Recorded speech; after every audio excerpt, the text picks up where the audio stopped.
Hello viewers, welcome back in my channel learning with Aditi. आज मैं आपके साथ नया टॉपिक शेयर करने वाली हूँ जिसका नाम है फिनाइल कीटोन यूरिया, जिसको हम शॉर्ट में पीकेयू भी कहते हैं। टॉपिक डिस्कस करने से पहले मेरी आपसे एक रिक्वेस्ट है, अगर आपने मेरा चैनल सब्सक्राइब नहीं किया है so please subscribe my channel. और अगर आपको मेरी वीडियो से कोई हेल्प मिलती है और मेरी वीडियो आपको कुछ यूज़फुल लगती है so please like my video and comment what's you want. तो आइए फिर वीडियो स्टार्ट करते हैं। तो पहले देखते हैं फिनाइल कीटोन यूरिया यानी कि पीकेयू आखिर होता क्या है, इसका इंट्रोडक्शन देखते हैं। पीकेयू अमीनो एसिड चयापचय विकार का प्रकार है, यानी कि ये अमीनो एसिड की एक चयापचय से संबंधित एक विकार है, उसका चयापचय सही प्रकार से नहीं हो पाता जिस कारण ये होता है।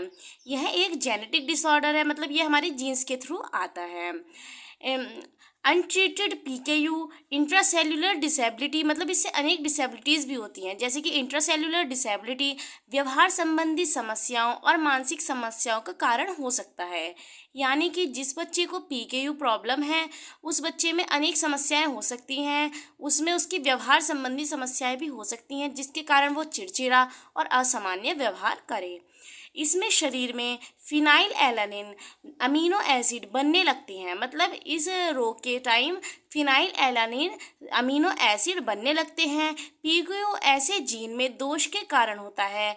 जब पीकेयू से ग्रसित व्यक्ति प्रोटीन खाद्य पदार्थ का सेवन करते हैं तो आवश्यक एंजाइम न होने की वजह से फिनाइल एलानिन संसाधित नहीं होता, यानी कि हमारे हर फूड को डाइजेस्ट करने के लिए जैसे एंजाइम्स की नीड होती है, बट अगर हमारे शरीर में कुछ एंजाइम्स एब्सेंट होते हैं जिस कारण हमारे प्रोटीन का एब्जॉर्प्शन नहीं हो पाता, उस कारण पीकेयू हो सकता है और इसकी मात्रा बढ़ती जाती है जो कि गंभीर समस्याओं का कारण बन जाती है। क्योंकि जब हमारे शरीर में कोई चीज़ इकट्ठा होना स्टार्ट हो जाएगी और उसका डाइजेशन और एब्जॉर्प्शन सही से नहीं हो पाएगा तो हमारे शरीर में इकट्ठा होकर अनेक समस्याएं उत्पन्न कर सकती है। अब देखते हैं सिम्टम्स कि पीकेयू के क्या क्या सिम्टम्स होते हैं। पीकेयू से ग्रसित नवजात शिशु में कोई लक्षण नहीं होता है, हालांकि उपचार न होने के कारण लक्षण प्रकट होने लगते हैं। मतलब स्टार्टिंग में तो पीकेयू में कोई सिम्टम्स नहीं होते हैं, लेकिन धीरे धीरे जब नवजात शिशु बड़ा होने लगता है तो उसमें अनेक समस्याएं हो सकती हैं। जैसे फर्स्ट है, शरीर में बहुत अधिक मात्रा में फिनाइल एलानिन के कारण सांस, त्वचा और मूत्र में गंध आने लगती है, यानी कि उस बच्चे की सांस में सामान्यतः नहीं आती पर फिनाइल के एनालिन के समय गंध आने लग जाती है। सेकंड है तंत्रिका तंत्र संबंधी समस्याएं, यानी कि बच्चे की नर्वस सिस्टम से रिलेटेड समस्याएं बहुत फेस करनी पड़ती हैं। बच्चे का बिहेवियर बहुत ही असामान्य हो जाता है। थर्ड है त्वचा पर चकत्ते।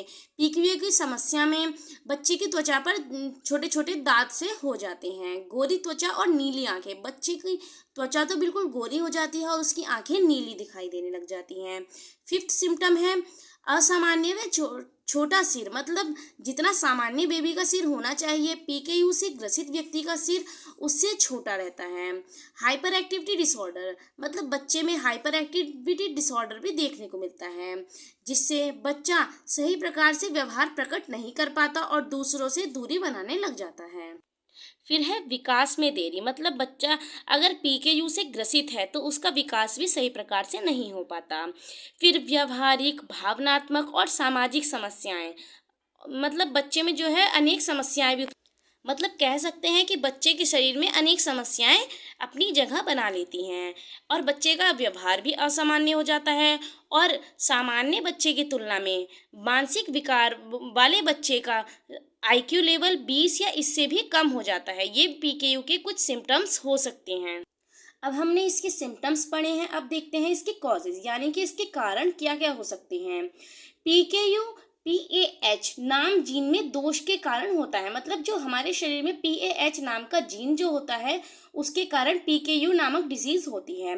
पीकेयू की स्थिति में प्रोटीन के खाद्य पदार्थों के सेवन से इसमें रोग में तीव्रता आ जाती है, यानी कि बच्चे को प्रोटीन वाला फूड डाइजेस्ट नहीं हो पाता जिससे ये रोग और अधिक बढ़ जाता है।